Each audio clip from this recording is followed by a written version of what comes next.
السلام علیکم. د هر کور مکتب ګرانو زده کوونکو د دریم پړاو 18 لوست ته ښه راغلاست. هیله کوو چې د 18 لوست له پیل د مخه دا دوې پوښتنې جواب کړئ. اول، لام د انګلیسي د کوم توري معادل دی؟ دوهم، میم د انګلیسي د کوم توري معادل دی؟ هیله د خپل نوي درس ته ښه متوجه اوسئ او په دا 18 لوست کې د دوو نورو تورو نون او نون معادل توري درته وړاندې کوو. د لوست د پیل توری نون دی چې په پښتو حروفو د نون نوم دغه ډول لیکل کیږي. نون او غږ یې د انګلیسي ژبې د ان په توري تلفظ کیږي او په انګلیسي حروفو د نون نوم داسې لیکل کیږي. نون. اوس د نون توری په درو لغاتو کې د انګلیسي معناګانو سره یو ځای وړاندې کوو. هیله ده چې راسره تکرار یې کوئ.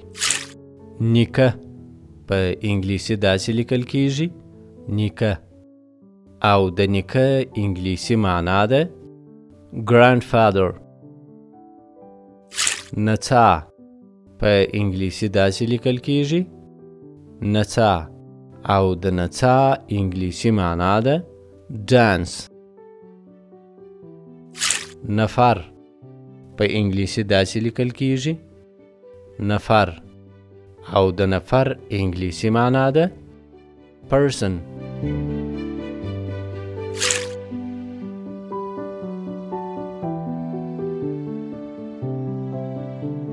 او د دا لوست دوهم توری نون دی.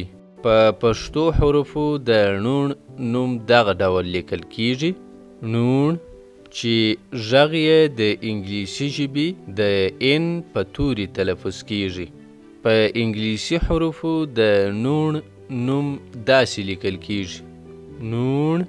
اوس نو د نون توری په درو لغاتو کې د انګلیسي معناګانو سره یو ځای وړاندې کوو. هیله ده چې راسره تکرار یې کوئ او دې ته مو پام وي چې د نورو تورو په ډول نون د کلمو یا لغاتو په سر کې نه دی راغلی بلکې د کلمو په پای یا منځ کې راغلی دی. کوڼ په انګلیسي داسې لیکل کیږي کوڼ او د کوڼ انګلیسي معنا ده ډیف. مڼه په انګلیسي داسې لیکل کیږي مڼه او د مڼه انګلیسي معنا ده اپل. کاڼی په انګلیسي داسې لیکل کیږي کاڼی او د کاڼی انګلیسي معنا ده راک.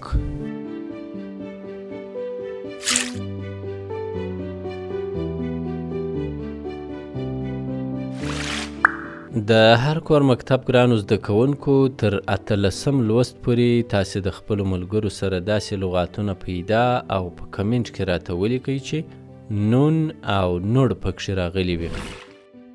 خوشحاله ژوند ولرئ. الله مو مل شه.